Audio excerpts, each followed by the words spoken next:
ಮಾತಾಡದಂತೆ ಈ ರೀತಿ ಮೌನ ತಾಳಿ ಕುಂತಿದ್ದೀರಲ್ಲ, ಏನಾಯ್ತು ಹೇಳಿ? ಏನು ಮಾಡಲಿ ಸೀತಾ, ಏನು ಮಾಡಲಿ? ನನ್ನ ತಮ್ಮನ ಓದಿಗಾಗಿ ನಾನು ಎಲ್ಲ ಕಡೆ ತಿರುಗಿದರು, ನನಗೆ ಎಲ್ಲಿಯೂ ಹಣ ಸಿಗ್ತಾ ಇಲ್ಲ ಸೀತಾ, ಹಣ ಸಿಗ್ತಾ ಇಲ್ಲ. ನನ್ನ ತಮ್ಮ ಶ್ರೀಕಾಂತ ನೋಡಿದರೆ, ನೀವು ಹಣ ಕೊಡದಿದ್ದರೆ ನೀವೆಲ್ಲ ನನ್ನ ಪಾಲಿಗೆ ಸತ್ತು ಹೋದೆ ಅಂತ ತಿಳಿದುಕೊಳ್ತಾನಂತೆ ಸೀತಾ.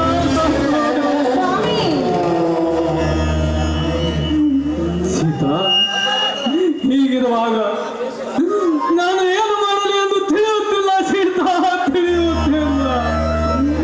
ಓಹೋ, ನೀವು ಅದ್ರ ಬಗ್ಗೆ ಯೋಚನೆ ಮಾಡ್ತಾ ಇದ್ದೀರಾ? ನೋಡಿ, ಒಂದು 5 ನಿಮಿಷ ಇಲ್ಲೇ ಕೂತ್ಕೊಳ್ಳಿ, ನಾನು ಒಳಗೆ ಹೋಗಿ ಬರ್ತೀನಿ.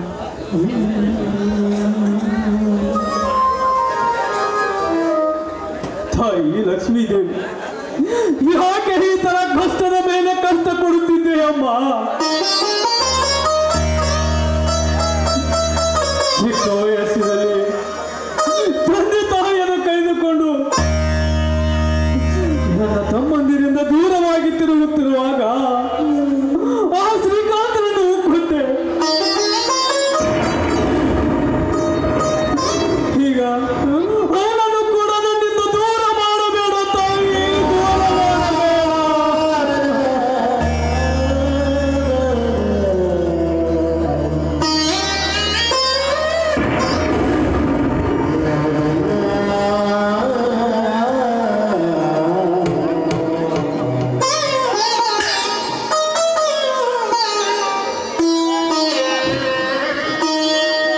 ಸ್ವಾಮಿ, ಹಣದ ಬಗ್ಗೆ ಚಿಂತೆ ಮಾಡಬೇಡಿ, ಇದನ್ನು ತಗೊಳ್ಳಿ. ಇದನ್ನು ನಾನು ಕೊರಳಿಗೆ ಕಟ್ಟಿ, ಇದನ್ನು ಬಿಟ್ಟರೆ ನಮಗೆ ಬೇರೆ ದಾರಿನೇ ಇಲ್ಲ. ತಗೊಳ್ಳಿ. ಏನೇ ಸೀತಾ, ನೀನು ಕೂಡ ನನ್ನನ್ನು ಕೈಲಾಗದವನಿಂದ ತಿಳಿದುಕೊಂಡು ಬಿಟ್ಟೆ ಅಲ್ಲ. ಯಾಕ್ರಿ ಈಗೆಲ್ಲ ಮಾತಾಡ್ತಿದ್ದೀರಾ? ನೋಡಿ, ಗಂಡನಿಗೆ ಕಷ್ಟ ಬರಲಿ ಸುಖ ಬರಲಿ ಅವರ ಜೊತೆಗೆ ನಾನು ಅರ್ಧಾಂಗಿನಿ ಆಗಿರ್ತೀನಂತ 1000 ಸಮ್ಮುಖದಲ್ಲಿ ನಿಮ್ಮ ಕಡೆಯಿಂದ ತಾಳಿ ಕಟ್ಟಿಸ್ಕೊಂಡು ಬಂದು ನಿಮ್ಮ ಜೊತೆ ಸಂಸಾರ ಮಾಡೋಳು ನಾನು. ಬರೀ ಸುಖದಲ್ಲಿ ಭಾಗ್ಯ ಆಗಿರ್ತೀನಂದ್ರೆ ಇದು ಸರಿ ಕಾಣುವುದೇನ್ರಿ? ಕಷ್ಟದಲ್ಲಿ ಕೂಡ ನಾನು ಸಹಾಯ ಮಾಡಬೇಕಲ್ಲ ಸೀತಾ. ಅದಕ್ಕೆ ನಿನ್ನ ಮಡವೆಯನ್ನು ಮಾರಿ ಆ ಶ್ರೀಕಾಂತನಿಗೆ ಹಣ ಕೊಡಬೇಕಾ?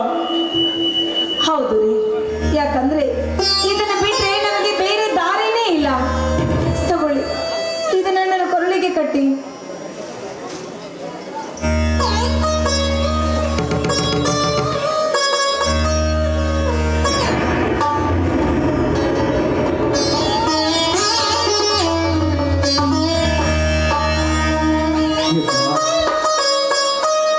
ಎಷ್ಟೊಂದು ಒಳ್ಳೆಯವಳು ಸೀತಾ ನೀನು, ಎಷ್ಟೊಂದು ಒಳ್ಳೆಯವಳು. ಮದುವೆ ಆದ 3 ತಿಂಗಳಲ್ಲಿ ಮನೆಯಿಂದ ಹೊರಹೋಗಲು ಹೊತ್ತು ಹಾಕುವ ಈ ಕಾಲದಲ್ಲಿ ನಿನ್ನ ಮೈದುನನ ಓದಿಗೆ ಒಡೆಯವನ್ನು ಕೊಡುತ್ತೇನೆ ಅಂತ ಹೇಳುವ ನೀನೇ ನನ್ನ ಅದೃಷ್ಟಶಾಲಿ ಕಣೆ, ಅದೃಷ್ಟಶಾಲಿ. ಅಯ್ಯೋ, ಹಾಗೆಲ್ಲ ಮಾತಾಡ್ಬೇಡ್ರಿ. ನಿಮ್ಮಂತ ಪತಿಯನ್ನು ಪಡಿಬೇಕಾದ್ರೆ ನಾನು ಕೂಡ ಅಷ್ಟೇ ಪುಣ್ಯ ಮಾಡಿ ಬಂದಿದ್ದೀನಿ. ನಿಜ ಹೇಳ್ಬೇಕಂದ್ರೆ ನಿಮಗಿಂತ ಅದೃಷ್ಟವಂತಳು ನಾನು ರೀ, ನಾನು. ಆಯ್ತು ಸೀತಾ, ಆದರೆ ಈ ಒಡವೆಗಳನ್ನು ಒಂದು ವೇಳೆ ನಮಗೆ ಬಿಡಿಸಿಕೊಳ್ಳಲು ಆಗದಿದ್ದರೆ? ರೀ, ನಿನಗಿಂತ ಈ ಒಡವೆನೇ ನನಗೆ ಹೆಚ್ಚು ಅಂತ ತಿಳ್ಕೊಂಡಿದ್ದೀರಾ? ಬಿಡಿಸ್ಕೊಳ್ಳಕ್ಕಾಗದಿದ್ರೆ ಹೋಗ್ಲಿ ಬಿಡಿ. ಈ ಒಡವೆಗಿಂತ ಹೆಚ್ಚಿಗೆ ಬೆಲೆ ಬಾಳುವ ವಸ್ತು ಅಂದ್ರೆ ಅದು ನೀವು. ನಿಮ್ಮನ್ನ ಬಿಟ್ಟರೆ ಈ ಒಡವೆ ನನಗೆ ಬೇಕೇನು? ನೋಡು, ಮಾತು ಸಾಕು ಮಾಡಿ ಮೊದಲು ಇನ್ನೆಲ್ಲರೂ ಹೋಗಿ ಅಡ ಇಟ್ಟು ಹಣ ತೆಗೆದುಕೊಂಡು ಬನ್ನಿ. ಇಲ್ಲ ಸೀತಾ, ನನ್ನದೇಕೋ ತಲೆ ನೋಯ್ತಾ ಇದೆ, ನಾನು ಸ್ವಲ್ಪ ರೆಸ್ಟ್ ತೆಗೆದುಕೊಳ್ತೇನೆ. ನೀನೇ ಪೇಟೆಗೆ ಹೋಗಿ ಬಾ ಸೀತಾ, ಪೇಟೆಗೆ ಹೋಗಿ ಬಾ. ಸರಿ ರೀ, ನಾನೇ ಹೋಗಿ ಬರ್ತೀನಿ. ಸಾವಿತ್ರಿ, ಏ ಸಾವಿತ್ರಿ.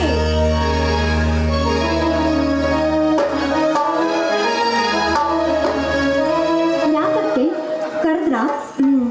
ನಿಮ್ಮ ಅಣ್ಣನಿಗೆ ತುಂಬ ತಲೆನೋವು ಬಂದಿದೆಯಂತೆ, ಅದಕ್ಕೆ ಅವ್ರಿಗೊಂದು ಕಪ್ ಕಾಫಿ ಮಾಡಿಕೊಡು. ಅದನ್ನು ಕುಡಿದು ಅವ್ರು ಸ್ವಲ್ಪ ವಿಶ್ರಾಂತಿ ಮಾಡಿ. ನಾನು ಮಾರ್ಕೆಟ್ಗೆ ಹೋಗಿ ಬರ್ತೀನಿ. ಆಯ್ತು ಅತ್ತೆ. ಮನೆ ಕಡೆ ಹುಷಾರು.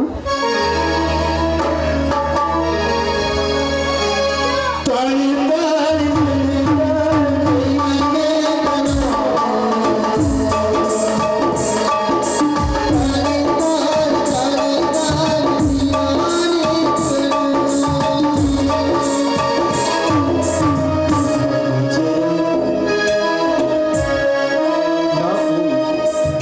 ಯಾಕೋ ಏನೋ ಇಂದು ಬೆಳಿಗ್ಗೆ ನನ್ನನ್ನು ಕಳೆದು ಹೋಗಿರುವ ನನ್ನ ತಮ್ಮಂದಿರು ನೆನಪಾಗಿ ನನ್ನ ಮನಸ್ಸಿಗೆ ತುಂಬಾ ನೋವಾಗ್ತಾ ಇದೆ.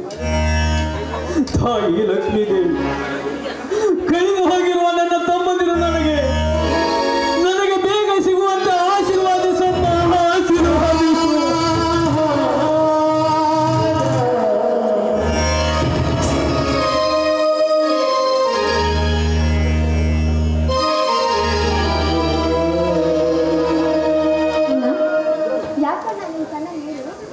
ಏನಿಲ್ಲಮ್ಮ, ಕಣ್ಣಲ್ಲಿ ಸ್ವಲ್ಪ ಧೂಳು ಬಿದ್ದಂತ ಇತ್ತು, ಅದಕ್ಕೆ. ಅಣ್ಣ, ಕಾಫಿ ಪುಡಿ ಖಾಲಿಯಾಗಿದೆ, ನಾನು ಹೋಗಿ ತಗೊಂಡು ಬರ್ತೀನಿ ಅಣ್ಣ. ಬೇಡಮ್ಮ ತಂಗಿ, ನಾನೇ ಹೋಗಿ ಬರುತ್ತೇನೆ. ಸರಿ ಅಣ್ಣ.